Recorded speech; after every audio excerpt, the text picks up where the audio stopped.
కుటుంబ యజమానురాలి బాధ్యతలో, మరి ఇంటి బాధ్యతలో ఎక్కువగా శ్రద్ధ దాంట్లోనే చూపిస్తూ ఉంటారు.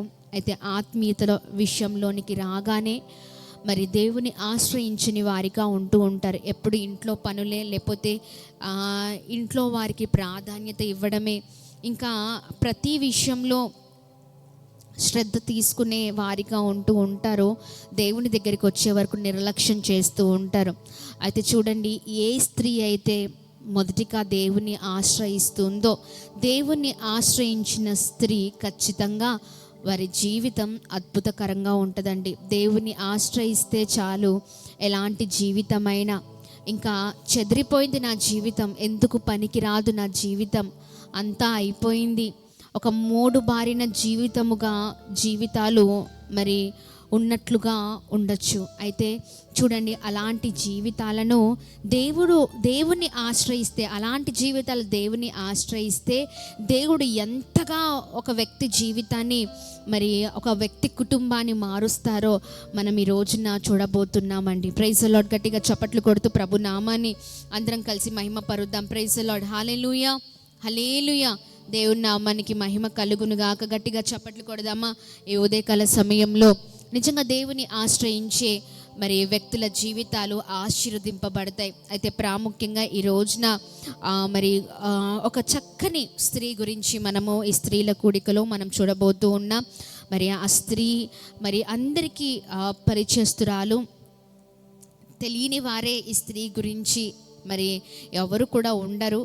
కానీ ఆ స్త్రీ మరి చక్కని లక్షణము కలిగిన స్త్రీ.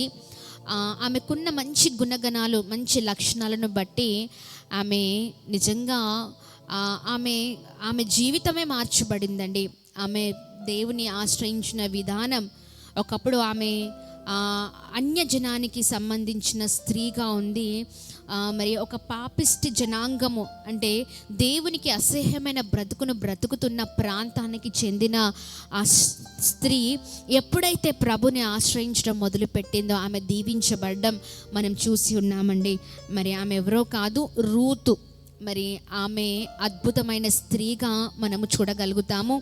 రూతు అనే పదానికి, ఆమె మరి రూతు అనే పేరుకు అర్థము స్నేహితురాలు అని అర్థం. హల్లెలూయా. గట్టిగా చప్పట్లు కొడుతూ ప్రభు నామాన్ని అందరం కలిసి మహిమ పరుద్దామా? రూతు అనే పేరుకి అర్థం ఏంటండి? స్నేహితురాలు. నిజమే, ఆమె స్నేహితురాలుగానే ఉంది. కష్టకాల సమయంలో, దుఃఖ సమయంలో, చాలా భయంకరమైన శ్రమల మధ్యలో తన కుటుంబం ఉన్నప్పుడు ఆమె చక్కని స్నేహితురాలుగా ఆ కుటుంబానికి ఉండి మరి ఆమె పేరుకు తగ్గట్లుగా ఆమె జీవించిందండి. గట్టిగా చప్పట్లు కొడుతూ ప్రభు నామాన్ని అందరం కలిసి మహిమ పరుద్దామా? రెండు చేతులు పైకెత్తి ప్రభు నామాన్ని అందరం కలిసి స్తుతిద్దాం. హల్లెలూయా, హల్లెలూయా. దేవుని నామానికి మహిమ కలుగునుగాక. మరి ఈ రూతు గ్రంథాన్ని మరి రాసిన వ్యక్తి సమూయేలు అండి. హల్లెలూయా. దేవుని నామానికి మహిమ కలుగునుగాక. రూతు గ్రంథంలో మనం చూసినట్లయితే రూతుకున్న మరి ఒక విశేషత గురించి మనం తెలుసుకోగలుగుతాము. మరి బెంగళూరులో అద్భుతమైన మరి మీటింగ్, స్త్రీల కూడిక జరిగినప్పుడు నయోమి గురించి మనం తెలుసుకున్నాము. మరి చేదుగా ఉన్న తన జీవితము మధురంగా మార్చబడింది నయోమి జీవితం. హల్లెలూయా, హల్లెలూయా. దేవుని నామానికి మహిమ కలుగునుగాక. అయితే మధురం అనే ఆమె పేరుకు అర్థము మధురం అయితే, ఆమె జీవించిన విధానము బట్టి ఆమె జీవితం చేదుగా మారిపోయింది. కానీ ఆమె జీవితం చేదుగా ఉన్నది మరి దేవుడు అలాగే ఉంచలేదండి. నయోమి ఎప్పుడైతే మరి ఆ కరువు సమయంలో తన ఇంటిని, తన స్థలాన్ని, తన దేశాన్ని వదిలిపెట్టి మరి మోయాబు దేశానికి వచ్చినప్పుడు అంత నష్టాన్ని చూసి తిరిగి మరి యూదా బెత్లెహేము అనే ప్రాంతానికి తిరిగి ఆమె వెళ్ళినప్పుడు, అనగా దేవుని చూచినప్పుడు ఆమె బ్రతుకు మార్చబడింది. ఆమె బ్రతుకు మరి అద్భుతమైన రీతిలో మరి ఉంచబడింది, చిగురించింది అన్నట్లుగా మనం చూసి ఉన్నాం. మరి ఈ సమయంలో మనం రూతు గురించి చూడబోతున్నాం. హల్లెలూయా. చెప్పాను కదా, రూతు అనే మాటకి అర్థం స్నేహితురాలు అని అర్థం. Praise the Lord. హల్లెలూయా. దేవుని నామానికి మహిమ కలుగునుగాక. ఈ సమయంలో మరి ముందుకు వెళ్దాం చక్కగా. చూడండి, రూతుకున్న ప్రత్యేకతలు, రూతుకు చాలా చక్కని ప్రత్యేకతలు ఉన్నాయి. ఆమెకున్న ప్రత్యేకతలు, ఆమెకున్న మరి చక్కని లక్షణాలను మనం చూడబోతూ ఉన్నాం. అయితే ఈ రూతు గ్రంథంలో మనం చూసినప్పుడు దేవునికి దూరం అవుతూ దేవునికి వ్యతిరేకంగా జీవిస్తున్న మరి అన్యురాలయున్న మరి ఈమె అంటే అన్య ప్రజలకి సంబంధించిన, అన్య దేశానికి సంబంధించిన, అన్య ప్రాంతానికి సంబంధించిన మరి అన్యులతో కలిసి ఉన్న ఈమె మరి ఎప్పుడైతే మరి దేవుని వైపు చూడడం ప్రారంభించిందో, ఆత్మీయతను మరి దేవుడు గుర్తించడాన్ని బట్టి మరి నిజంగా ఆమె అద్భుతంగా నడిపించబడిందండి. మరి దేవుని ఆ ప్రదేశాన్ని, ఆ ప్రాంతాన్ని విడిచిపెట్టి మరి చక్కగా దేవుణ్ణి ఆశ్రయించినప్పుడు పాడైపోయిన తన జీవితం అద్భుతంగా ఎలా నడిపించబడిందో మరి ఈ లేఖనంలో మనం చూసి ఉన్నాం. అయితే రూతుకున్న ప్రత్యేకతలను మనం చూడబోతూ ఉన్నాం. ఈమె మొదటిగా పాపిష్టి తెగులకు సంబంధించిన వ్యక్తి, రెండోదిగా ప్రభుని విశ్వసించింది, మూడవదిగా రూతు ప్రత్యేకించుకుంది. హల్లెలూయా. నాలుగోదిగా ఆమె ప్రేమను చూపించింది. ఐదవదిగా ఆమె ప్రయాసపడింది. హల్లెలూయా. అందుకనే ఈ 5 ప్రత్యేకతలను బట్టి రూతు పాడైపోయిన తన జీవితం, మరి ఆమె పాడైపోయిన జీవితం అలాగే లేదు, కానీ ఆమెకున్న ఈ ప్రత్యేకతలను బట్టి ఆమె ఉన్నతమైన స్థితిలో ఉంచబడిందండి. హల్లెలూయా. ఆమె వంశము నుంచే అద్భుతమైన మరి నిజంగా యేసు ప్రభు వారిని మనం చూడగలుగుతూ ఉన్నాము కదా. అదే వంశం నుంచి ఒకరి తర్వాత ఒకరు మరి అద్భుతమైన రీతిలో మరి ఈ రోజున మనం సేవిస్తున్న మరి దేవుణ్ణి మనం చూడగలుగుతూ ఉన్నాం. అందును బట్టి దేవుని నామానికి మహిమ కలుగును గాక. చూడండి, పాపిష్టి తెగులుకు సంబంధించిన మరి రూతు, ఈమె మోయాబిరాలు. ఏంటండి? మోయాబు దేశానికి సంబంధించిన సంతతికి చెందిన స్త్రీగా మనం చూస్తూ ఉంటాం. అయితే రూతు పాపిష్టి తెగులుకు మొదటిగా జన్మించింది. అయితే రెండోదిగా ప్రభుని ఆమె విశ్వసించింది. అన్య సాంప్రదాయాలకు చెందిన స్త్రీ. మరి ఆమె చక్కని ఆత్మీయతలో నడిపించబడడం మనం చూసి ఉన్నామండి. హల్లెలూయా. దేవుని నామానికి మహిమ కలుగును గాక. అలాగే ప్రత్యేకించుకుంది. అబ్రహాము ఎలా అయితే ప్రత్యేకించుకొని మరి చక్కగా ఆయన ఉన్న దేశాన్ని విడిచిపెట్టి దేవుడు ఏ దేశంగా అయితే, ఏ ప్రదేశానికి అయితే వెళ్ళమన్నారో, అలానే రూతు కూడా ఆమె అన్నీ కూడా విడిచిపెట్టి ప్రత్యేకించుకొని దేశాన్నే విడిచిపెట్టి అద్భుతమైన రీతిలో ఆమె కొనసాగిందండి. హల్లెలూయా. దేవుని నామానికి మహిమ కలుగును గాక. అలాగనే ఆమె ప్రేమను చూపించింది. ఎలా ప్రేమను చూపించిందంటే, మరి మనం రూతు గ్రంథంలో మరి మొదటి అధ్యాయంలో మరి మొత్తము చూసినట్లయితే ఆమెకున్న మరి అత్త మామ గురించి, భర్త గురించి, వారు ఎక్కడ మరి జీవించారు, అవన్నీ కూడా మనం చూసి ఉన్నాం. అయితే ఆమె మొదటి గ్రంథంలో తన భర్తను కోల్పోయింది కదా. భర్తను కోల్పోయినప్పుడు ఆమె అద్భుతమైన రీతిలో మరి ఆమె తన అత్తింటిని వదిలిపెట్టలేదండి. ప్రేమను చూపించింది.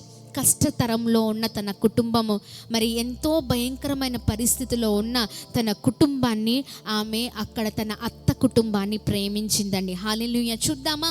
ఈ రూతు గ్రంథానికి ఒక మూల వాక్యము, అద్భుతకరమైన వాక్యాన్ని మనం చూడబోతూ ఉన్నాం. రూతు గ్రంథము జీసస్ హల్లెలూయా 1వ అధ్యాయము, రూతు గ్రంథం 1వ అధ్యాయము 16వ వచనాన్ని మనం చూసినట్లయితే చక్కని మాటను మనం ఇక్కడ చూడగలుగుతాం. Praise the Lord. హల్లెలూయా.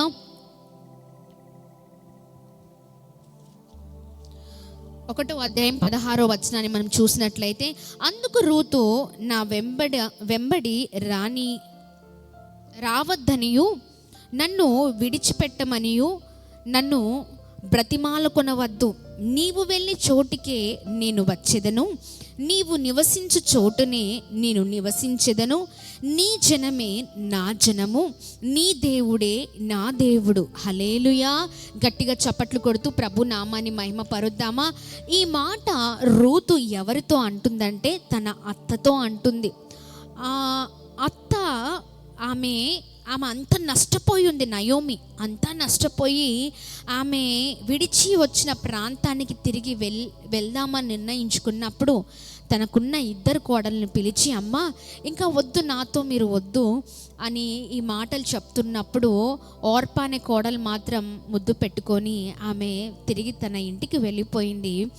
ఈమె మాత్రము, రూతు మాత్రం అత్తతో అంటుంది, చక్కని మాట చెప్తుంది ఇక్కడ చూడండి. అందుకు రూతు, నా వెంబటి రావద్దనియు నన్ను విడిచిపెట్టమనియు నన్ను బ్రతిమాల కొనవద్దు.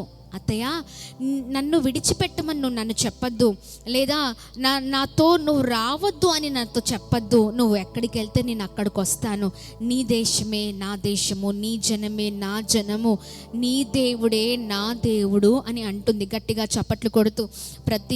ప్రతి ఒక్కరము ప్రభు నామాన్ని మహిమ పరుద్దామా. హల్లెలూయా, హల్లెలూయా.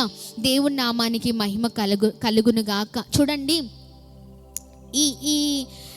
ఈ సమయంలో చాలామంది ప్రజలు ఎలా ఉన్నారంటే, సొంత కూతుర్లే తల్లిని విడిచిపెట్టి వెళ్ళిపోయే పరిస్థితులు. అంటే కష్టకాల సమయంలో నష్టపూరితమైన నష్టంలో ఉన్న కుటుంబాన్ని కన్న తల్లి తండ్రిని విడిచిపెట్టే కన్నబిడ్డలు, అంటే ఒక కన్న కూతురు వెళ్ళిపోతున్న పరిస్థితులు, అలాంటి సమాజంలో ఉన్నాం. అయితే చూడండి, నయోమి కష్టతరంలో ఉందని ఆమెకున్న తన భర్త, అనగా తన మామగారు, రూతు మామగారు, తన భర్త, ఆ ఇంటి వారు ఎవరైతే మగవారు ఉన్నారో చనిపోయిన పరిస్థితి. నిజంగా ఆ పరిస్థితిని బట్టి ఆమె తన అత్తకు తోడుగా ఉండాలని నిర్ణయించుకుంది. Praise the Lord. గట్టిగా చప్పట్లు కొడుతూ ప్రభు నామాన్ని అందరం కలిసి మహిమ పరుద్దాం. హల్లెలూయా, హల్లెలూయా. దేవుని నామానికి మహిమ కలుగును గాక. కన్న బిడ్డలే తల్లిని విడిచి వెళ్ళిపోతున్నారు, కానీ ఆ రూతు మాత్రము తన అత్త అయిన నయోమిని విడిచిపెట్టట్లేదండి. ఆమె చెప్తుంది, ఆ అత్త చెప్పినప్పుడు ఈ మాట చెప్తుంది. ఏమని చెప్తుందంటే, నన్ను నీతో రావద్దని, విడిచిపెట్టవద్దని, విడిచిపెట్టు అని ఈ మాటలు మాత్రము నాతో చెప్పద్దు. హల్లెలూయా. దేవుని నామానికి మహిమ కలుగును గాక. చూడండి, ఆమె అంటుంది, నీవు వెళ్ళి చోటికి నేను వచ్చేదను, నీవు నివసించు చోటునే నేను నివసించేదను, నీ జనమే నా జనము, నీ దేవుడే నా దేవుడు అని చెప్తుందండి. హల్లెలూయా. గట్టిగా చప్పట్లు కొడుతూ ప్రభు నామాన్ని అందరం కలిసి మహిమ పరుద్దామా. హల్లెలూయా, హల్లెలూయా. దేవుని నామానికి మహిమ కలుగునుగాక. ఇంత చక్కని ఒక విశేషకరమైన ప్రేమతో ఆమె తన ఇంట్లో ఉన్న తన అత్తని ప్రేమిస్తుంది. కష్టతరములో ఆమె విడిచిపెట్టలేదు. అందుకనే ఆమెకున్న మంచి ప్రత్యేకత ఏంటి అంటే, ప్రేమను చూపించే ప్రత్యేకత ఉంది. హల్లెలూయా. దేవుని నామానికి మహిమ కలుగునుగాక. అలాగే ఆమె ప్రయాసపడడం మనం చూస్తూ ఉన్నాం. మొగదిక్కులేని ఆ కుటుంబానికి ఆమె మొగదిక్కు అయిపోయిందండి. ఆమెన్. ఆ కుటుంబాన్ని పోషించే విషయంలో, నడిపించే విషయంలో, అత్తను చూసుకునే విషయంలో చక్కగా ఆమె ముందుకు కొనసాగింది. హల్లెలూయా, హల్లెలూయా. దేవుని నామానికి మహిమ కలుగునుగాక. చూడండి, మనం చూసినట్లయితే ఇక్కడ ఆమెకున్న గొప్ప వ్యక్తిత్వాన్ని మనం చూడగలుగుతూ ఉన్నాం కదా. రూతుకున్న ఒక విశేషకరమైన జీవితాన్ని ఈ ఉదయకాల సమయంలో ప్రభు మనకు జ్ఞాపకం చేస్తూ ఉన్నారు. ఆమెకున్న గొప్పతనం, ఆమెకున్న చక్కని ప్రేమగల చక్కని వ్యక్తిగా ఆమె ఉంటూ ఉంది. అయితే దేవుడు ఉదయకాల సమయంలో రూతుకున్న ప్రేమ, రూతుకున్న ప్రత్యేకత, గొప్పతనం మనకు కూడా ఉండాలని దేవుడు మాట్లాడుతూ ఉన్నారండి. హల్లెలూయా, హల్లెలూయా. దేవుని నామానికి మహిమ కలుగునుగాక.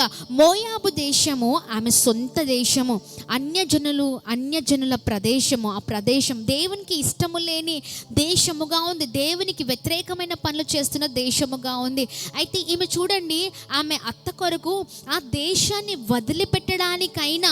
వారిని వదిలిపెట్టడానికైనా, ఆ దేశంలో ఉన్న ప్రజల్ని, వారి సొంత వారిని అందరినీ వదిలిపెట్టడానికైనా సిద్ధముగా ఉండి, ఆమె మళ్ళీ ఎక్కడైతే తన అత్త ఎక్కడి నుంచి అయితే వచ్చి తిరిగి వెళ్ళాలనుకుందో, ఆ యూదా బెత్లెహేము అంటే దేవుని దేశం, అది అవునా కాదా? హల్లెలూయా, హల్లెలూయా.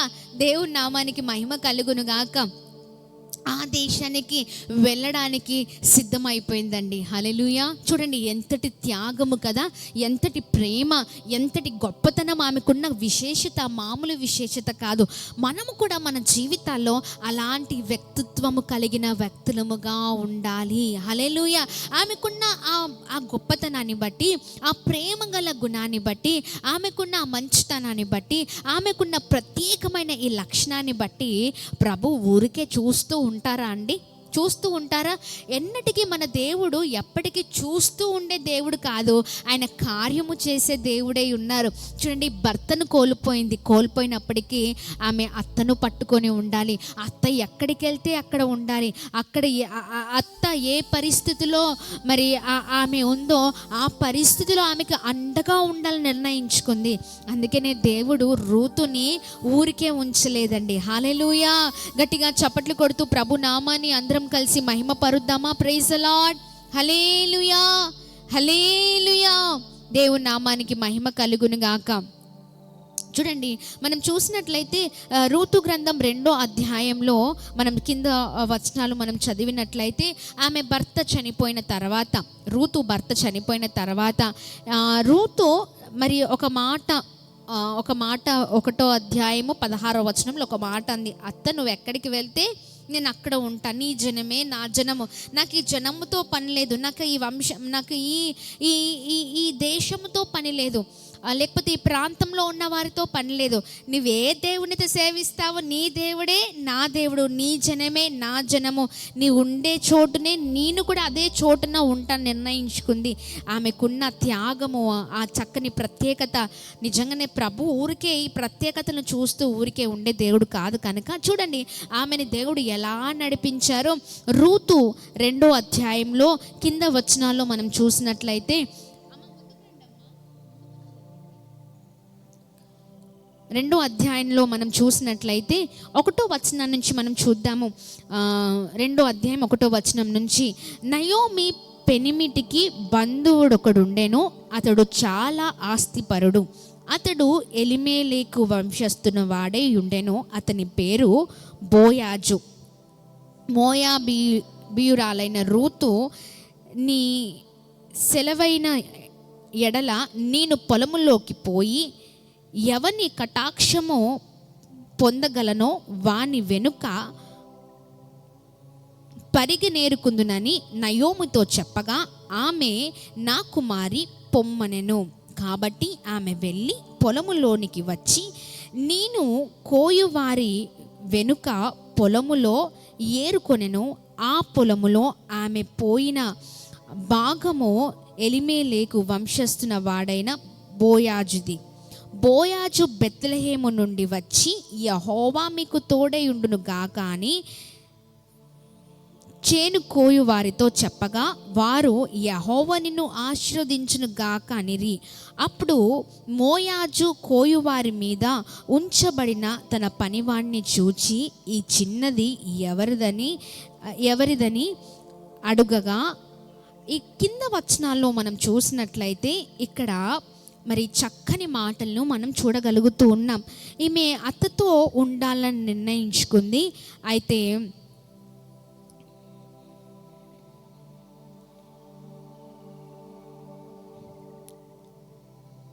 బెత్లెహేముకు చేరిన తర్వాత కదా, ఈమె మోయాబు దేశస్తురాలు. మోయాబు నుంచి బెత్లెహేముకు వీరిద్దరూ చేరిపోయారు. అక్కడ మరి ఏం చేయాలండి? వారు ఆల్రెడీ అన్ని కోల్పోయి ఉన్నారు, సర్వం కోల్పోయి ఉన్నారు,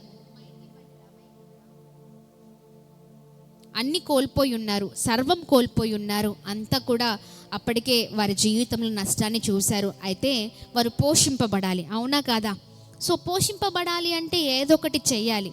అయితే మరి ఆమె నిర్ణయించుకుంది ఏంటంటే, పొలంలోనికి వెళ్ళి మరి పరికే మరి కట్టెలు అవన్నీ కూడా ఏరుకొని మరి రావాలి అని, ఇవన్నీ ఏదో ఒకటి పని చేయాలి అని నిర్ణయించుకున్న తర్వాత ఎవరి పర్మిషన్ అడిగిందంటే అత్త పర్మిషన్ అడిగింది. అత్త అంది కదా, సరే అమ్మా వెళ్ళు అని చెప్పిందనమాట. వెళ్ళినప్పుడు ఈమె ఒక పొలంలోనికి వెళ్ళి ఆమె కట్టెలన్నీ ఏరుతూ ఉంది. ఆ ఏరుతున్న పరిగెలన్నీ వేరుతున్న సమయంలో మరి అది ఎవరిది అంటే బోయాజుది అన్నమాట. చూడండి వీరి జీవితం ఎలా దేవుడు టర్న్ అవుట్ చేశారంటే, చూడండి మనం ఎప్పుడు కూడా మన జీవితం ఇంతే, నా బ్రతుకు ఇంతే, నాకు దిక్కెవరు లేరు, ఇంకా నా జీవితం ఇలాగనే ఉంటుంది అనుకుంటా అని కొన్నిసార్లు మన జీవితంలో మనం ఇలాగనే అనుకుంటూ ఉంటాం. అంత నష్టం, ఇంకా నష్టపోవాల్సింది ఇంకా ఏముంది, మొత్తం నష్టపోవాల్సింది అంతా కూడా నష్టపోయాను, ఇంతే నా బ్రతుకు, ఇంతే నా జీవితం, ఇంకా ఏది లేదు అన్నట్లుగా మన జీవితాలు ఉంటూ ఉంటాయి. కానీ ఎప్పుడైతే దేవుని చేతులకు మన జీవితంలో అప్పగించడం ప్రారంభిస్తామో, ఎప్పుడైతే మనకు మంచి గుణగణాలు ఉంటాయో, ఎప్పుడైతే మనకు విశేషకరమైన మన బ్రతుకు ఉంటుందో, మనకు ఒక మంచి వ్యక్తులంగా మనం ఉంటామో, దేవుడు అలాంటి వారిని ఎన్నడూ కూడా వదిలిపెట్టరండి. చూడండి, పాడైపోయిన తన జీవితం, ఎందుకు పనికిరానిగా తన జీవితం ఉంది, అయితే ఆమె జీవితాన్ని ఆమె చూసుకోలేదు. కానీ ఆమె ఎవరి వైపు చూసిందంటే అత్త వైపు చూసింది. అత్తకు తోడుగా ఉంటుందనే ఆ మనసు, ఆ ప్రేమ గల గుణము, ఆమె కష్టపడాలనే తత్వాన్ని మనం చూస్తున్నాం.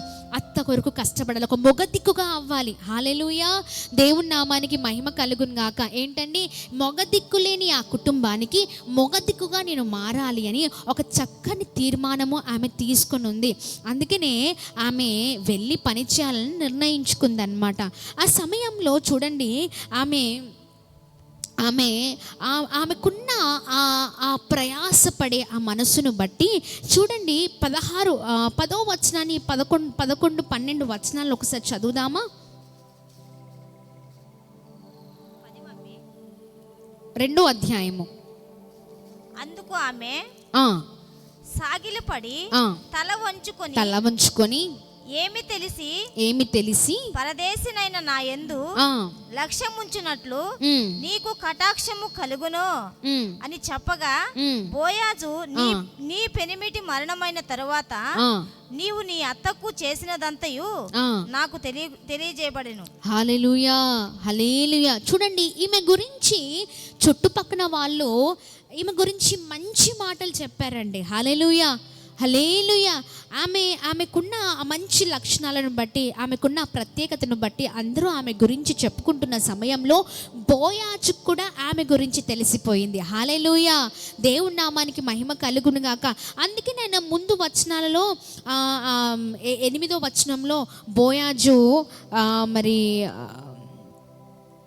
బోయాజు మరి ఒక మాట రూతుతో అంటాడు.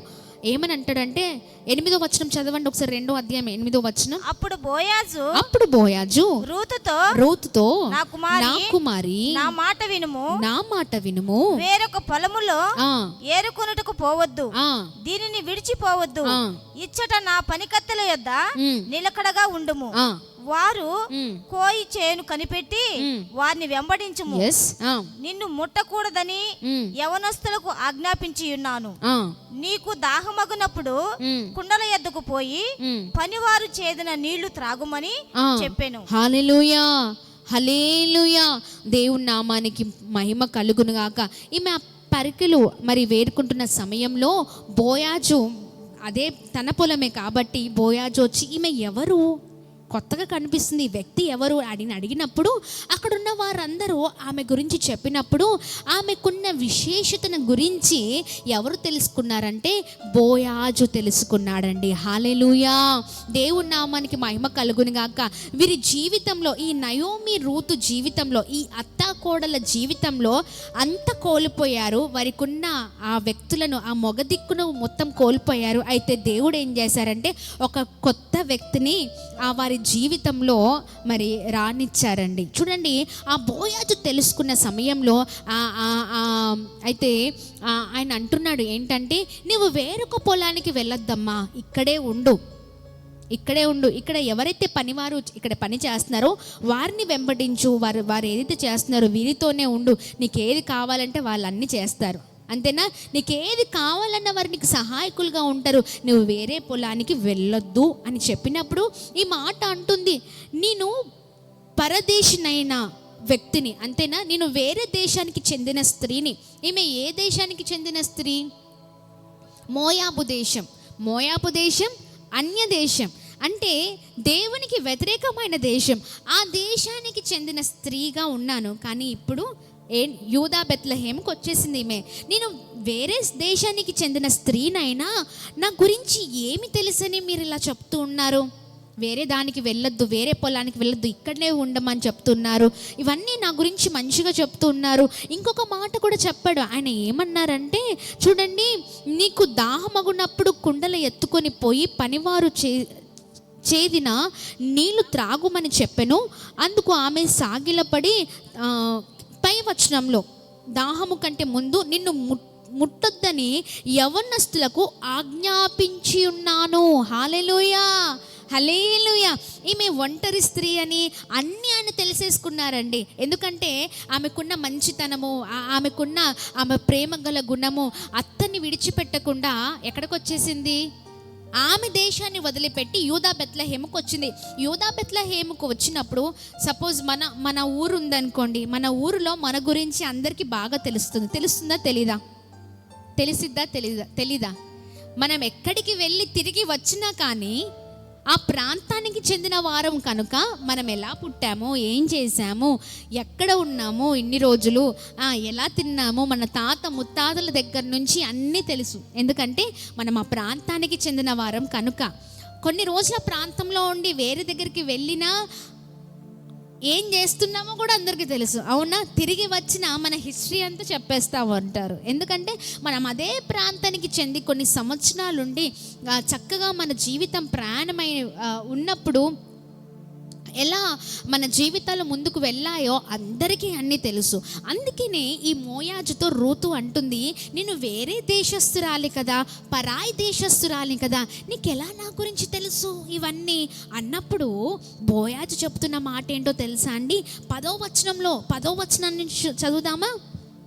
అందుకు ఆమె, ఇంత కటాక్షము దేనికి నా పైన, ఎందుకు ఇంత జాలి నా పైన అని అడుగుతుందంట. అందుకు ఆమె సాగిలపడి తల వంచుకొని ఏమి తెలిసి పరదేశినైన నాయందు లక్ష్యముంచినట్లు నీకు కటాక్షము కలిగెనో అని చెప్పగా, బోయాజు నీ పెనిమిటి మరణమైన తరువాత నీవు నీ అత్తకు చేసినదంతయు నాకు తెలియబడెను. హల్లెలూయా, హల్లెలూయా. దేవుని నామానికి మహిమ కలుగును గాక. మీకు అర్థమవుతుందండి?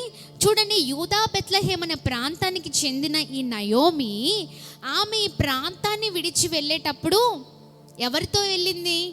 భర్తతో, పిల్లలతో. ఎక్కడికి వెళ్ళింది? మోయాబుకు వెళ్ళింది. ఇప్పుడు తిరిగి వచ్చేటప్పుడు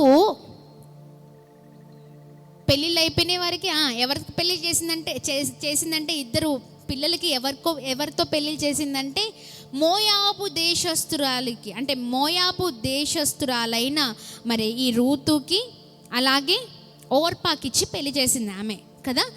అయితే ఆమె తిరిగి వచ్చినప్పుడు తన బిడ్డలతో తన భర్తతో రాలేదండి. ఎవరితో వచ్చిందంటే ఒక కోడలతో మాత్రమే వచ్చింది. అప్పుడు ఆ ప్రాంత ప్రజలకి తెలిసిపోయిద్ది కదా, అవునా కదా? అరే, ఒక్కతే వచ్చింది, అసలు ఏమైంది, ఏంటి, అసలు ఇన్ని రోజులు ఏమైంది అన్నీ తెలుసుకుంటారు, అవునా?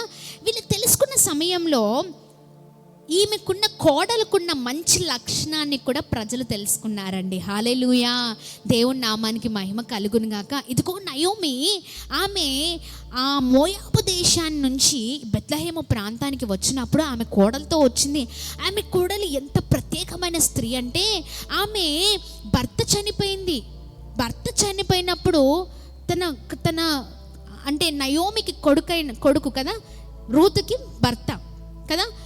మరి ఈమె కొడుకుని వదులుకుంది, కానీ కోడల్ని పట్టుకొని వచ్చింది. కొడుకు చనిపోయిన కోడల్ని పట్టుకొని వచ్చింది. కోడల్ని పట్టుకొని రావడం అంటే మామూలు విషయం కాదండి.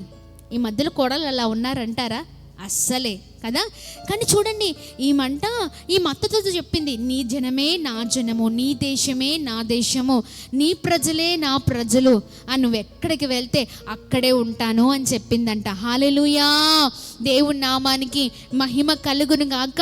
అలా అత్తను విడిచిపెట్టకుండా ఈ ప్రాంతానికి వచ్చిందని అందరూ చెప్పుకుంటున్న సమయంలోనే బోయాజుకి ఈ వార్త మొత్తము తెలిసింది. ఎందుకు ఇంతటి కటాక్షము నా పైన అంటున్నప్పుడు ఆయన అంటున్నాడు, ఏమని అంటున్నాడంటే, నీ పెనిమిటి మరణమైన తర్వాత నీవు నీ అత్తకు చేసినంతయో నాకు తెలియబడను. హల్లెలూయా. నీవు అత్తకి ఏదైతే చేసావో, ఏ మంచిదో చేసావో, నువ్వు ఎలా అయితే నీ భర్త అయినప్పటికీ కూడా నీ అత్తను వదిలిపెట్టకుండా నీ అత్తకి ఏమి చేసావో, నీ అత్తకి ఏమి చేసావో అదంతా నాకు తెలుసు అంటుంది. హల్లెలూయా. దేవుని నామానికి మహిమ కలుగును గాక. ఏం తెలిసిందండి? నువ్వు అత్తకి ఏం చేసావో అదంతా తెలుసు. ఆమేన్. దేవుని నామానికి మహిమ కలుగును గాక. కింద వచనంలో మనం చూసినట్లయితే నీ తల్లిదండ్రులను 11వ వచనం, యెహోవా నీవు చేసిన దానికి ప్రతిఫలం ఇచ్చును. 11వ వచనం, నీవు నీ తల్లిదండ్రులను నీ జన్మభూమిని విడిచి ఇంతకు ముందు నీవు ఎరుగని జనమునద్దకు వచ్చితివి. యెహోవా నీకు చేసిన దానికి ప్రతిఫలం ఇచ్చును. హల్లెలూయా. గట్టిగా చప్పట్లు కొడుతూ ప్రభు నామాన్ని అందరం కలిసి మహిమ పరుద్దామా? Praise the Lord. హల్లెలూయా. దేవుని నామానికి మహిమ కలుగును గాక. హల్లెలూయా. ఎంత మంచి మాట అండి. చూడండి, ప్రజలు చూడండి, ఆమె అందరి దృష్టిలో ఉంది, అవునా కదా? ఆమె చేసిందంతా కూడా అక్కడ ఉన్న వారందరూ తెలుసుకున్నారు. ఎందుకంటే నయోమి బెత్లెహేము దేశస్తురాలు కాబట్టి ఆమెతో వచ్చిన కోడల గురించి కూడా ఖచ్చితంగా తెలుసుకుంటారు. అంత విశేషకరమైన జీవితం అండి రూతుది. అందుకనే బోయాజు అంటున్నాడు, నీవు నీ అత్తకి ఏదైతే చేసావో నాకంతా తెలిసింది, నాకంతా తెలిసిపోయింది. నీవు నీ అత్తకు చేసిన దాన్ని బట్టి దేవుడు నీకు ఏం చేస్తాడు చెప్పండి? ఏం చేస్తాడు? ప్రతిఫలం ఇచ్చే దేవుడై ఉన్నారు. గట్టిగా చప్పట్లు కొడుతూ ప్రభు నామాన్ని అందరం కలిసి మహిమ పరుద్దామా? ఆయన ఖచ్చితంగా ప్రతిఫలం ఇచ్చే దేవుడై ఉన్నారు. ఆయన అన్యాయస్తుడు ఎన్నటికీ కానే కాదు. అద్భుతమైన దేవుడు మన దేవుడు. అందుకనే బోయాజు ఆ మాట చెప్తూ, దేవుడు ఖచ్చితంగా నీకు ప్రతిఫలాన్ని ఇస్తారు. ఇజ్రాయేలు దేవుడు యెహోవా రెక్కల కింద సురక్షితంగా ఉండునట్లు నీవు వచ్చితివి. ఆయన నీకు సంపూర్ణమైన బహుమానం ఇచ్చినని ఆమెకు ఉత్తరం ఇచ్చెను. గట్టిగా చప్పట్లు కొడుతూ ప్రభు నామాన్ని అందరం కలిసి మహిమ పరుద్దామా? హల్లెలూయా. నీ ఇంటి వారిని, నీ దేశాన్ని మొత్తము విడిచి నీ అత్త కొరకు నీవు చేసిన త్యాగము, నీ ప్రేమ అంతా నేను తెలుసుకున్నాను. హల్లెలూయా. అందుకనే చూడండి, ఆయన డైరెక్ట్గా చెప్తున్నాడు. ఏమని చెప్తున్నాడంటే, దీనిని బట్టి, నీవు చేసిన పనిని బట్టి దేవుడు ఖచ్చితంగా నీకు ప్రతిఫలం ఇస్తాడు. ఆయన రెక్కల క్రింద దేవుడిని యెహోవా రెక్కల క్రింద సురక్షితముగా ఉండున్నట్లు నీవు వచ్చితివి. హల్లెలూయా. అందుకే ఈ దేశానికి వచ్చావమ్మా నువ్వు. ఆమేన్, ఆమేన్. ఎంత చక్కని దేవుడు కదండి, ఎంత చక్కని మాటలు. నిజంగా ఎవరి జీవితాన్ని కూడా ఊరికనే మనం చూడము. హల్లెలూయా. దేవుని నామానికి మహిమ కలుగును గాక. అందరూ చూసారు, అక్కడున్న ఆ దేశంలో ఉన్న ప్రజలకి ఆమె ఏంటో తెలిసింది. ప్రాముఖ్యంగా ఆమె ఏంటో ఎవరికి తెలుసు? దేవుడు చూస్తూ ఉన్నాడు. అది చూస్తూ ఉండే దేవుడు. ఆయన చూస్తూ ఉండడమే కాదు, ఆయన మనం చేసిన ప్రతిదానికి నిజంగా ప్రతిఫలం ఇచ్చే దేవుడై ఉన్నారు. గట్టిగా చప్పట్లు కొడుతూ ప్రభు నామాన్ని అందరం కలిసి మహిమ పరుద్దామా? ఎంత చక్కని రీతిలో ఒకరి జీవితాన్ని దేవుడు ఎలా మరుస్తారంటే, ఎవరిని కూడా ఒంటరిగా ఉంచే దేవుడు కాదు. ఎవరిని కూడా అలాగే మోడుబారిన జీవితాలతో ఉంచే దేవుడు కాదు. ఎవరిని కూడా ఒక చేదు అనుభవంతో ఉంచే దేవుడు కాదండి. దేవుడు మనము చేసే పనిని బట్టి, మనకున్న మంచితనాన్ని బట్టి, మనకున్న ప్రేమ గల గుణాన్ని బట్టి, మనకున్న ప్రతిష్ఠితను బట్టి, అంటే ఒక చక్కని, ఒక ప్రత్యేకమైన ఒక మంచి తీర్మానము కలిగిన మనసును బట్టి, హల్లెలూయా, ప్రత్యేకించుకుంది, తనకు తను ప్రత్యేకించుకుంది. ఆ దేశాన్ని వదిలిపెట్టి, నా దేశాన్ని వదిలిపెట్టి నా అత్తతోనే నేను ఉంటాననే తీర్మానం తీసుకుందండి. ప్రయాసపడింది. ఆమేన్. హల్లెలూయా, హల్లెలూయా. ఇంత గొప్ప త్యాగాన్ని చేసిన రూతుని దేవుడు పాడైపోయిన జీవితంగానే ఉంచుతారా? ఆమె జీవితాన్ని ఎండిపోయిన జీవితంగానే ఉంచుతారా? భర్త చనిపోతే ఖచ్చితంగా ఒక స్త్రీ జీవితం మూడుబారిన జీవితమేనండి, అంతేనా? ఒక మన శరీరంలో నుంచి ఒక మెయిన్ అవయవం పోయినట్టే. భర్త చనిపోయిన స్త్రీలకు తెలుసు ఆ బాధ ఎలా ఉంటుందో, ఆ భయంకరమైన వేదన ఎలా ఉంటుందో, ఆ పరిస్థితులు ఎలా ఉంటాయో. ఒక కుటుంబాన్ని నడిపించాలంటే మామూలు విషయం కాదు. కానీ రూతు మాత్రము బాధ్యత తీసుకుందండి. హల్లెలూయా, ఆమెన్. అత్తని ప్రేమించింది, విడిచిపెట్టలేదు, ప్రయాసపడింది, ఎంతో కష్టపడింది. ఆమె జన్మించిన ప్రదేశాన్ని, ఆ భూమిని వదిలిపెట్టేసింది, తన తల్లిదండ్రులను వదిలిపెట్టేసింది, అత్తతో ప్రయాణము ప్రారంభించింది. ఇదంతా ప్రభు చూసి ఉన్నారు. గట్టిగా చప్పట్లు కొడుతూ ప్రభు నామాన్ని అందరం కలిసి మహిమపరుద్దాం. అలాగే ఈమె గూర్చిన వార్త, అత్తతో వచ్చిన ఈ కోడల గురించి అందరూ చెప్పుకుంటున్నారంట. ఏమని ఎలా చెప్పుకుంటున్నారు? భయ్ ఎంత చక్కని కోడలండి. హల్లెలూయా, హల్లెలూయా. అనవసరమైన మాటలు మాట్లాడేది కాదు రూతు, ఎలా పడితే అలా ఉండేది కాదు. ఒక ప్రత్యేకమైన రీతిలో ఆమె జీవితం ఉంది. ఆమె గురించి అందరూ చెప్పుకుంటున్నారు. అందుకనే ఆ బోయాజు పొలములో ఉన్న వారందరూ బోయాజుకి చెప్పారంటే ఆమె గురించి. అందుకనే బోయాజు అంటున్నారు, భర్త చనిపోయిన తర్వాత నువ్వు నీ అత్తతో ఎలా ఉన్నావో, నీ అత్తని ఎలా చూసుకున్నావో, నీ అత్తని ఎలా ఆదరించావో, నీ ప్రదేశానికి వదిలిపెట్టి ఎలా అయితే నువ్వు వచ్చావో అంతా నాకు తెలుసు. ఆమేన్. అందుకని అంటున్నాడు బోయాజు, నీవు చేసిన దానికి ఖచ్చితంగా ప్రభు ప్రతిఫలం ఇస్తారండి. గట్టిగా చప్పట్లు కొడుతూ ప్రభు నామాన్ని అందరం కలిసి మహిమపరుద్దాం. హల్లెలూయా.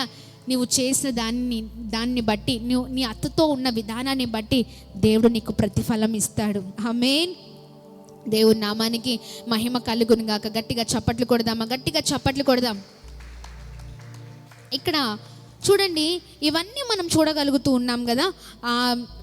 ఏంటి అంటే సంపూర్ణమైన ఆయన సురక్షితమైన రెక్కల క్రిందకే నువ్వు వచ్చావు అని చెప్తూ ఆయన అంటున్న విషయము ఏంటి అంటే సంపూర్ణమైన బహుమానాన్ని దేవునికి ఇస్తారు అని ఆమెతో చెప్తూ ఉన్నాడు బోయాజు.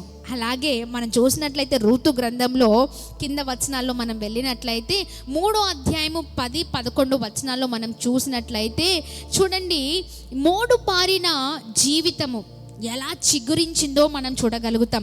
3వ అధ్యాయము 10-11 వచనం చదువుతారా?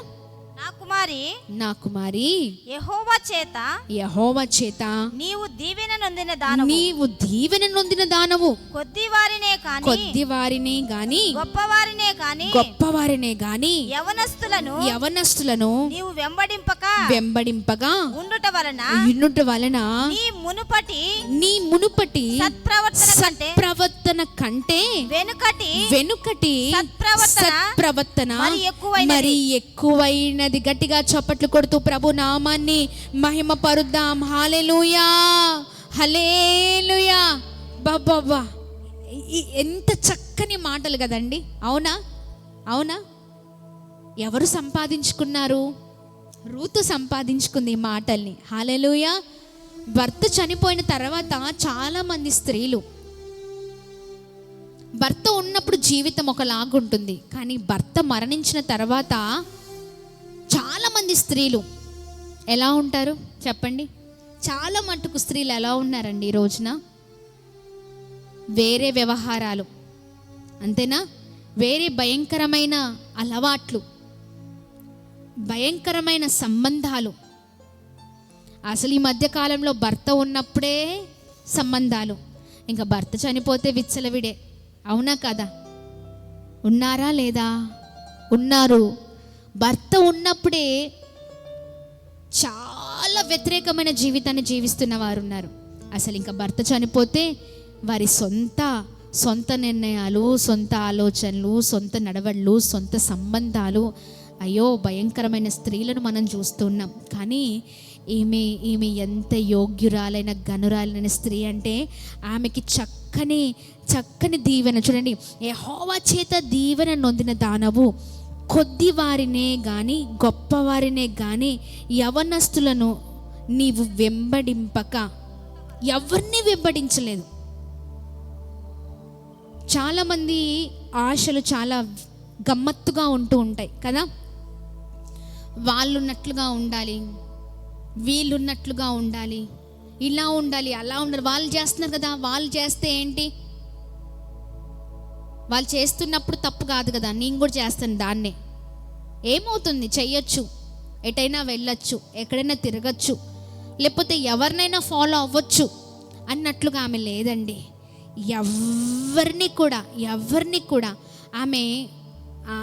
ఆమె ఫాలో అవ్వలేదంట. అందుకనే ఈ మాట చూడండి, యవనస్తులను నీవు వెంబడింపక యునుట వలన నీ మునుపటి సత్ప్రవర్తన కంటే వెనుకటి సత్ప్రవర్తన మరి ఎక్కువైనది. హల్లెలూయా, హల్లెలూయా. సత్ప్రవర్తన మునుపటి కంటే ఇప్పుడు నీ ప్రవర్తన నువ్వు ఉంటున్న విధానం చాలా ప్రత్యేకంగా ఉందమ్మా. హల్లెలూయా, ఆమేన్. చాలా చక్కని పరిశుద్ధము కలిగిన జీవితం, పరిశుద్ధతతో ఒక ప్రత్యేకమైన స్త్రీ. ఎవరి వైపు చూడలేదు, ఎవరిని ఫాలో అవ్వలేదు. యవనస్తురాలు, ఆమె ఉండాలంటే ఎలా అయినా ఉండొచ్చు, ఎవరితోనే సంబంధాలు కలుపుకోవచ్చు, ఎక్కడైనా ఉండొచ్చు, ఆమె ఇష్టం ఎలా అయినా బ్రతకచ్చు. కానీ ఆమె ఇష్టము వైపు, తన జీవితం వైపు ఆమె చూడలే. కానీ ఆమె ఎవరి వైపు చూసిందంటే కేవలం ఆమె అత్త వైపే చూసింది. అత్త ఉండే స్థలములోనే, ఆ దేశంలోనే, ఆ ప్రాంతంలోనే నేను ఉంటాను, ఆమె జనమే నా జనం, అత్తను పోషించాలి, ఒక మొగ దిక్కుగా ఉండాలి, అత్త బాగోగల ఆమె కోరుకుంది. హల్లెలూయా, హల్లెలూయా. ఎంతటి చక్కని మంచి ప్రవర్తన అండి. గట్టిగా చప్పట్లు కొడుతూ ప్రభు నామాన్ని అందరం కలిసి మహిమ పరుద్దామా. Praise the Lord, hallelujah. దేవుని నామానికి మహిమ కలుగును గాక. మంచి ప్రవర్తన, మంచి లక్షణాలు. ఆమేన్. మునుపటి కంటే ఇప్పుడు ఇంకా మంచి ప్రవర్తన అంటే ఆమె ప్రవర్తన. అందుకనే 11వ వచనం చదువుదామా. కాబట్టి నా కుమారి భయపడకుము, నీవు చెప్పినదంతయు నీకు చేసేదను, నీవు యోగ్యురాలవని నా జనులందరూ ఎరుగుదురు. హల్లెలూయా. ఒక నిమిషం, ఏంటి నా జనులందరూ? ఎవరు చెప్తున్నారు ఈ మాట? ఎవరు చెప్తున్నారు తల్లి? మోయాబు చెప్తున్నాడు. సారీ, ఎవరండి చెప్పేది? ఎవరు చెప్తున్నారు? అరే గట్టిగా చెప్పండి, ఎవరు చెప్తున్నారు? ఎస్, హల్లెలూయా, హల్లెలూయా. ఈ మాట నిజంగా ఎంత ప్రాముఖ్యమైన, విశేషకరమైన మాట అండి. బోయాజు అంటున్నాడు. ఆ మోయాబు నిజంగా ప్రాంతంలో చెందిన ఈ స్త్రీగా నిజంగా ఈమె ఉంటున్న క్రమంలో నిజంగా ఆమె మోయాబురాలుగా ఆమె నిజంగా చాలా వారికి ఉన్న ప్రత్యేకతలు వేరేలాగా ఉంటాయి. ఆ ప్రాంతానికి చెందిన వారు ఆ ప్రాంతంలో ఉన్న వ్యక్తులుగా ఉంటారు. అన్యులు ఎలా ఉంటారండి? దేవునికి వ్యతిరేకమైన పనులు చేస్తూ ఉంటారు, దేవునికి ఇష్టం లేక ఉంటూ ఉంటారు, ఇంకా ఎలా పడితే అలా జీవిస్తూ ఉంటారు. వారు ఎలా అయితే వారికి ఉన్న ఆచారాలు వాళ్ళు ఫాలో అవుతూ ఉంటారు. కానీ ఈ మోయాబురాలైన మరి రూతు మాత్రం అలా లేదండి. అన్నిటినీ అక్కడే వదిలిపెట్టేసింది, అత్తతో వచ్చింది. అత్తకి మంచిగా అత్తని ఎలా చూసుకోవాలో అలా చూసుకుంటుంది, కష్టపడుతుంది, చక్కగా వింటుంది, అన్నీ చేస్తుంది. అందుకనే ఆమెని చక్కని వివరణ. ఆమె ఏంటండి? యోగ్యురాలు. ఏంటండి? యోగ్యురాలు. నీ గురించి బోయాజు అంటున్నాడు, నీ గురించి నా ప్రాంతంలో ఉన్న వారందరికీ తెలుసు, నువ్వు ఎలాంటి దానివో. హల్లెలూయా. అందుకని కింద వచ్చినని చూద్దామా. నేను నిన్ను విడిపింపగలవాడనన్న మాట వాస్తవమే. అయితే నీకు నాకంటే సమీపమైన బంధువుడు ఒకడున్నాడు. ఈ రాత్రి ఉండుము, ఉదయమున అతడు నీకు బంధువుని ధర్మము జరిపిన ఎడల సరే, అతడు విడిపింపవచ్చును. చాలు. ఇక్కడ మనం చూసినట్లయితే చూడండి, ఈ మోడుబారిన జీవితాన్ని చిగురింప చేసి రూతు జీవితంలో బోయాజు మరొక నూతన ప్రారంభాన్ని అందించాడు. ఇక్కడ మనం చాలా చక్కగా, అంటే మనము మరి ఇంకా లోపల వివరణలోకి వెళ్తే ఈ భయంకరమైన బ్రతుకు మరి మోడుబారిన జీవితం బోయాజు ద్వారా దేవుడు అద్భుతము చేశారండి. హల్లెలూయా, దేవుడి నామానికి మహిమ కలుగునుగాక. చూద్దామా, చూడండి ఇక్కడ మనము చూసినట్లయితే ఈమె దేవుని పైన ఆధారపడము ద్వారా చూడండి బోయాజు మరియు రూతు వంశంలో నుండే లోక రక్షకుడైన యేసుక్రీస్తు జన్మించాడు. ఎంతటి అద్భుతం అంటే చూడండి బోయాజు రూతు ద్వారా ఒబేదును కనెను. ఒబేదు దావీదు తండ్రి అయిన యెషాయిని కనెను. యెషాయి దావీదును కనెను. దావీదు వంశంలో నుండే లోక రక్షకుడిని మనం చూడగలుగుతున్నాం. Praise the Lord. గట్టిగా చప్పట్లు కొడుతూ ప్రభు నామాన్ని అందరం కలిసి మహిమ పరుద్దామా? హల్లెలూయా, హల్లెలూయా. ఈ మోడుబారిన జీవితంలో ఇప్పుడు ఎవరు ఎంటర్ అయ్యారు?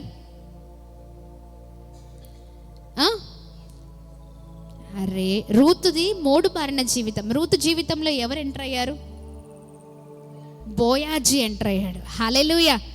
వీరిద్దరు ద్వారా నిజంగా అద్భుతమైన రీతిలో వీరిద్దరు ద్వారా వీరు ఎవరిని కన్నారంటే చూడండి, బోయాజు రూతు ద్వారా ఒబేదును కనెను.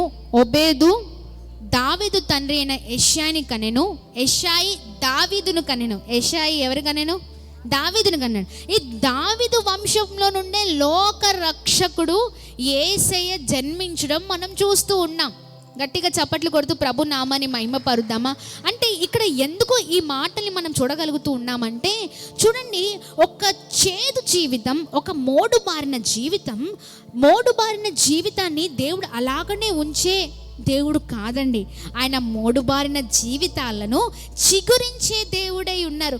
ఎందుకు చిగురించింది రూతు జీవితం అంటే ఆమెకున్న ప్రత్యేకమైన గుణగణాలను బట్టి, ఆమె ప్రేమించే విధానాన్ని బట్టి, ఆమెకున్న సొంత వారిని, ఆమె దేశాన్ని, దేవునికి వ్యతిరేకంగా ఉన్న ప్రాంతాన్ని ఆమె విడిచిపెట్టి, ఆమెకున్న వారందరినీ విడిచిపెట్టి, ఆమె అత్తతో ఉన్న విధానాన్ని బట్టి, అత్తను ప్రేమించిన విధానాన్ని బట్టి, ఒక మంచి త్యాగము కలిగిన జీవితాన్ని బట్టి, ఆమెకున్న ఆ విశేషకరమైన గుణాలను బట్టి ప్రభు ఆమెను చూసి ఆమె మోడుబారిన జీవితాన్ని ఇలా తిప్పేశారండి. హల్లెలూయా. గట్టిగా చప్పట్లు కొడుతూ ప్రభు నామాన్ని అందరము కలిసి మహిమ పరుద్దామా? ఎంత మంచి దేవుడు కదా మన దేవుడు. ఈ మధ్యాహ్న సమయంలో దేవుని మాటల్ని మనం వింటూ ఉండగా నిజంగా అనేక మంది జీవితాల్లో, లైవ్లో ఏకీభవిస్తున్న వారి జీవితాల్లో ప్రభు గొప్ప కార్యము చేయును గాక. ఆమేన్.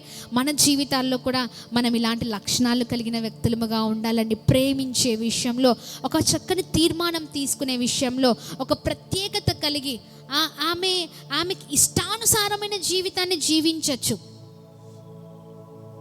కదా. కానీ ఆమె ఇష్టానుసారమైన, ఆమె సొంతగా అంటే ఆమె త్యాగము కలిగిన జీవితాన్ని మనం చూడగలుగుతున్నాం. ఆమె సొంత నిర్ణయం అంటే ఆమె గురించి ఆమె ఆలోచించుకోలేదు. కానీ ఆమె ఎవరి కొరకు ఆలోచించిందంటే ఆమె అత్త కొరకు, ఏ దిక్కు లేని ఆమె అత్త కొరకు, మొగ దిక్కు లేని ఆ కుటుంబానికి మొగ దిక్కుగా మారిపోయింది.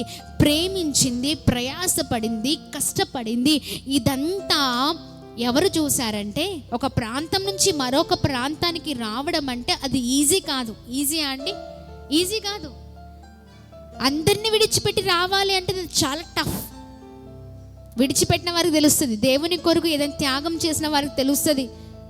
వేటిని విడిచిపెట్టారు, ఎంత త్యాగం చేశారు, ఎంతగా ప్రభు వైపు చూశారు అంటే అందరినీ వదిలిపెట్టి ఎలా అయితే ప్రభు వైపు చూస్తూ ఉన్నారో అది దానిలో నడిచే వారికి తెలుస్తుంది కదా. చాలా టఫ్ థింగ్ అది. కానీ ఆమె ఎవరి వైపు చూడలేదు, అత్తకు తోడుగా ఉండాలని నిర్ణయించుకుంది, ఒక మొగ దిక్కుగా అండగా ఉండాలని ప్రయాసపడింది, కష్టపడింది. సూపర్ యోగ్యురాలు. ఆమేన్, ఆమేన్. ఆమె రూతు అనే పేరుకు స్నేహితురాలని అర్థం కదా. ఆమె నిజమే స్నేహితురాలే. ఆమె పేరుకు తగినట్లుగానే ఆమె జీవితం ఉంది. గట్టిగా చప్పట్లు కొడుతూ ప్రభు నామాన్ని అందరం కలిసి మహిమ పరుద్దామా? హల్లెలూయా, హల్లెలూయా.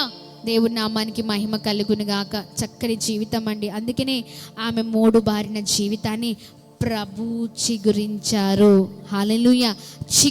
చిగురించడం మామూలుగా కాదు, ఒక గొప్ప వంశావళియే వారి ద్వారా మొదలైపోయింది. ఆమేన్, ఆమె లోకరక్షకుడైన యేసయ్యని వారి ద్వారానే, ఆ వంశంలో నుండే మనం చూడగలుగుతూ ఉన్నాం. గట్టిగా చప్పట్లు కొడుతూ ప్రభు నామాన్ని అందరము కలిసి మహిమ పరుద్దామా. అంటే ఒక వ్యక్తికి ఉన్న ఒక ప్రత్యేకమైన లక్షణాలను బట్టి, ఒక ప్రత్యేకతను బట్టి, ఒక తీర్మానాన్ని బట్టి, అంటే ప్రయాసపడే తత్వాన్ని బట్టి, ప్రేమించే గుణగణాలను బట్టి, ఇదిగోండి ప్రభు ఆ చేదు జీవితాన్ని, మోడుబారిన జీవితాన్ని ఇలా తీసుకొచ్చి ఇలా అద్భుతమైన రీతిలో నడిపించారండి. మన జీవితాలు కూడా అంతే. ఎప్పటికి కూడా ప్రభు అలాగనే మన జీవితాల నుంచి దేవుడు కాదు, మనం కూడా ఋతు లాంటి లక్షణాలు కలిగి ఉందాం. Praise the Lord. ప్రేమించే విషయంలో, ఆమేన్ ఆమేన్, ఇంటిని నడిపించే విషయంలో ప్రయాసపడదామండి, ప్రయాసపడదాం. ఆమేన్ ఆమేన్. ప్రభువుని ఆశ్రయించడం మొదలుపెట్టింది ఆమె. అన్యురాలు, కానీ ఎవరి వైపు త్రిప్పబడింది? ఎవరి వైపు తిరిగిందంటే ప్రభువు వైపు తిరిగింది. హల్లెలూయా. అన్యురాలైన ఆమె ప్రభుని ఆశ్రయించడం ద్వారా మోడు బారిన తన జీవితం చిగురించడం మనం చూస్తూ ఉన్నాం. గట్టిగా చప్పట్లు కొడుతూ ప్రభు నామాన్ని మహిమ పరుద్దామా. Praise the Lord. Hallelujah hallelujah. దేవుని నామానికి మహిమ కలుగును గాక. మన జీవితాలు కూడా అంతే అండి. దేవుని ఆశ్రయించడం మొదలు పెడితే చాలు, మన జీవితాలు అద్భుతంగా నడిపించబడతాయి. గట్టిగా చప్పట్లు కొడుతూ ప్రభు నామాన్ని అందరం కలిసి మహిమ పరుద్దామా. హల్లెలూయా హల్లెలూయా. దేవుని నామానికి మహిమ కలుగును గాక. చాలా సంతోషం కదా. ప్రభుని ఆశ్రయిద్దామా. మోడు బారిన జీవితంగా ఉందా? మోడు బారిన జీవితం, ఎందుకు పనికిరాని జీవితం, నా జీవితం ఏంటి అన్నట్లుగా జీవితం ఉందనుకుంటా, అంత నష్టమే, అంత కోల్పోయారు అనుకుంటా. కానీ రూతు ఎలా అయితే అన్యురాలుగా ఉండి ప్రభుని ఆశ్రయించింది, అంతే. ఎలా అయితే ప్రభుని ఆశ్రయించిందో, నీ దేవుడే నా దేవుడు అంది. హల్లెలూయా హల్లెలూయా. అన్య దేవతలను పక్కకు పెట్టి ఎవరిని ఆశ్రయించిందండి? యేసయ్యని, జీవము గల దేవుని ఆశ్రయించింది. Praise the lord. అందుకే మోయాబు ప్రాంతంలో ఆమె జీవితం చేదు జీవితంగా ఆమె చూసింది. కానీ యోధా బెత్లెహేముకు వచ్చిన తర్వాత ఆమె జీవితం చిగురించింది. ఎప్పుడైతే చూడండి దేవుని వైపు తిరిగిందో, దేవుని ప్రదేశానికి తిరిగిందో, అద్భుతం జీవితం. గట్టిగా చప్పట్లు కొడుతూ ప్రభు నామాన్ని అందరం కలిసి మహిమ పరుద్దామా. Praise the Lord. ఆమేన్. అందుకనే ప్రభుని ఆశ్రయించే వ్యక్తులుగా ఉందాం. రూతు తన జీవితంలో ప్రభుని ఎలా అయితే ఆశ్రయించిందో మనం కూడా ఆశ్రయిద్దామండి. ఎలాంటి జీవితంలో ఉన్నా నష్టమే చూస్తున్నారు అనుకుంటా, అంత ఘోరమైన విఫలమే జీవితం అంతా. ఎక్కడికి వెళ్ళినా ఏమి చేసినా ఏమి జరగట్లేదు, ఏదో నిరుత్సాహం, బాధ, ఇబ్బంది, కుటుంబం అంతా శోధన మధ్యలో ఉందా? అయితే ప్రభుని ఆశ్రయించే కుటుంబముగా ఉండాలి. విడిపోయిన చెదిరిపోయిన కుటుంబాలను కట్టే దేవుడు ఆయన. ఆమేన్. బాగు చేసే దేవుడు ఆయన. విధవరాలు అంతేనా? భర్త చనిపోతే ఏమంటారు? విధవరాళ్ళు అంటారు, అంతేనా? ఒక విధవరాలి జీవితాన్ని దేవుడు ఏం చేశారండి? చిగురించారు. గట్టిగా చప్పట్లు కొడుతూ ప్రభు నామాన్ని అందరము కలిసి మహిమ పరుద్దామా. హల్లెలూయా. నీ గురించి, నీ జీవితంలో కూడా, నీ జీవితాన్ని కూడా ఆయన ఒక ఉద్దేశం కలిగి నడిపించే దేవుడై ఉన్నారు. నేను ఉన్నతమైన స్థితిలో ఉంచే దేవుడై ఉన్నారు. నీ జీవితాన్ని సేమ్ ఎప్పుడు అలాగనే దేవుడు ఉంచరండి. ఎప్పుడైతే ఒక చక్కని మనసు కలిగిన వ్యక్తిగా, మరి ఒక మంచి ప్రేమ కలిగిన రీతిగా నీ జీవితం ఉంటుందో, దేవుని ఆశ్రయించడం మొదలు పెడతావో, ఇదిగో దేవుడు సమస్తాన్ని చూస్తున్న దేవుడు కనుక ఆయన ఊరికే ఉండే దేవుడు కాదు. ఖచ్చితంగా నూతనమైన కార్యాలను మన జీవితంలో ఆయన చేసే దేవుడిగా ఉన్నారు. Praise the Lord. గట్టిగా చప్పట్లు కొడుతూ ప్రభు నామాన్ని అందరం కలిసి మహిమ పరుద్దామా. దేవుని నామానికి సమస్తమైన మహిమ. ఆమేన్. అందుకనే ప్రియ చెల్లి, ప్రియ తమ్ముడ, దేవుని ఆశ్రయిద్దాం. మరి చాలామంది స్త్రీలుగా ఈ లైవ్లో ఏకీభవిస్తున్నారు. మరి మీరు ఒకటే, ప్రభుని ఆశ్రయించడం మొదలు పెట్టండి. హల్లెలూయా. కష్టంలో ఉన్నారా? నష్టంలో ఉన్నారా? మోడుబారిన జీవితంలో ఉన్నారా? ఎందుకు పనికిరాని జీవితమా?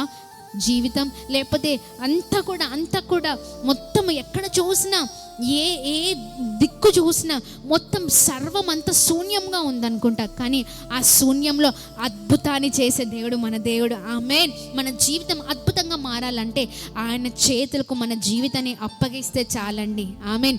ఋతు జీవితాన్ని చిగురించిన దేవుడు మన జీవితాన్ని కూడా చిగురించగలరు. గట్టిగా చప్పట్లు కొడుతూ ప్రభు నామాన్ని అందరం కలిసి మహిమ పరుద్దాం.